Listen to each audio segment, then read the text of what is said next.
Bien, donc nous revoilà sur cette partie d'ASL Starter Kit, War of the Rats, et on était donc toujours dans le tour numéro 1 de l'allemand.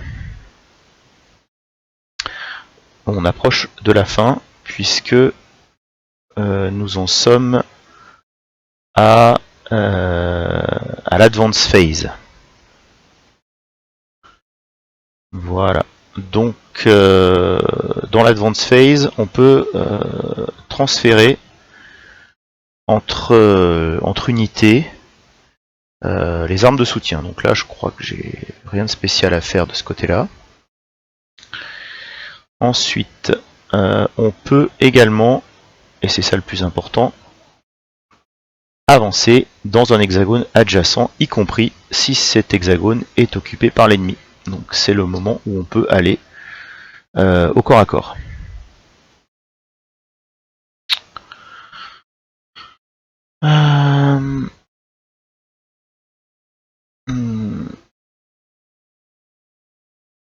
Donc c'est parti, on peut bouger de un hexagone. Alors ici, on ne peut pas aller au corps à corps. Mais oui, quand je dis ici, c'est ici. Voilà. Mais on peut avancer quand même dans le bâtiment qui est un objectif. Et ainsi, on maintiendra le DM quand on sera adjacent sur toutes ces unités. Là, je pense même que j'ai intérêt à pas prendre l'objectif tout de suite et à venir ici. Voilà, plutôt ici. Comme ça, je maintiendrai le DM pour ces deux piles. Donc c'est ce que je vais faire ici. Voilà, eux sont pin, donc ils ne peuvent pas avancer. Ici, ils sont broken.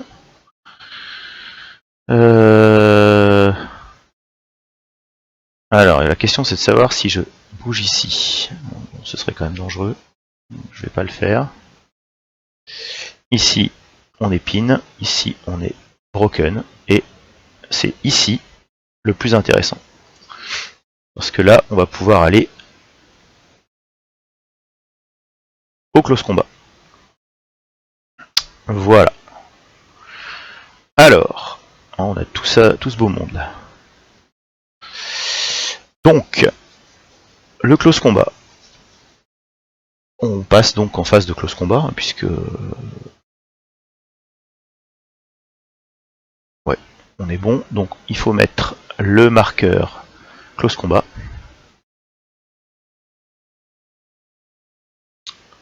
Ici. Ensuite, alors il faut vérifier s'il y a une embuscade. Donc on va faire lancer un dé. Un dé à chaque camp. Donc voilà le lancer de dé de l'allemand et voilà le lancer de dé du russe. Alors ce qu'il faut savoir, c'est que le russe étant pin, eh bien il a plus 1 au dé. Donc ça fait 3. 3 et 4. Donc il n'y a pas d'écart de 3 ou plus. Il faudra un écart de 3 ou plus pour qu'il puisse y avoir embuscade. Donc il n'y a pas embuscade. Alors maintenant, on va résoudre le close combat. Alors résoudre le close combat, on choisit pour chaque camp, en commençant par le joueur en phase, c'est-à-dire l'allemand, quelles unités attaquent et quelles unités ennemies sont attaquées. Alors là, on va choisir d'attaquer avec la totalité de nos points de combat, sans les armes de soutien puisqu'on ne peut pas les utiliser, contre l'unité russe. Donc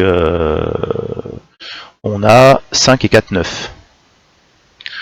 Donc on sera à 9 contre 2, parce que le russe est en pin, il est également divisé par 2. Donc on sera à 9 contre 2. Voilà, donc on sera à 4 contre 1. Et du côté du russe, on va choisir d'attaquer l'unité allemande de 4, Alors on sera à 1 contre 2.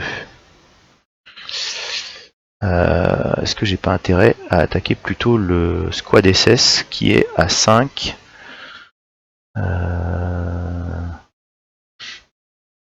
parce que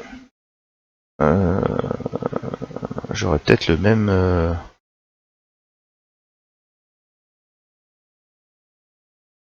rapport, mais je pense pas parce que ça doit se faire à l'avantage du défenseur.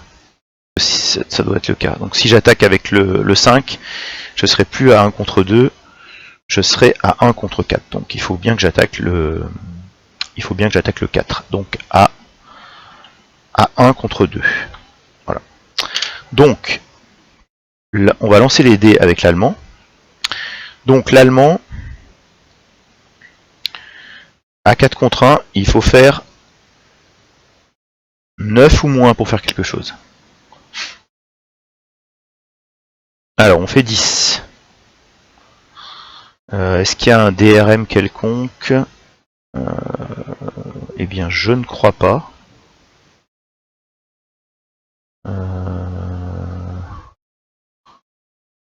Parce que... Non, il n'y a pas de DRM. Et de l'autre côté, le russe, à 1 contre 2, il faut qu'il fasse 4 ou moins. Bon, bah, c'est raté aussi. Donc, le marqueur pin, voilà, devient un marqueur mêlé. Et c'est tout.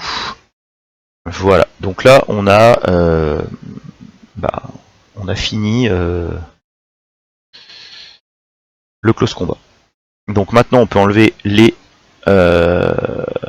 marqueurs pin. Voilà.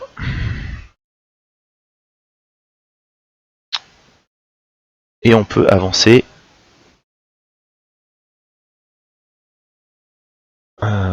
Est-ce qu'on peut avancer?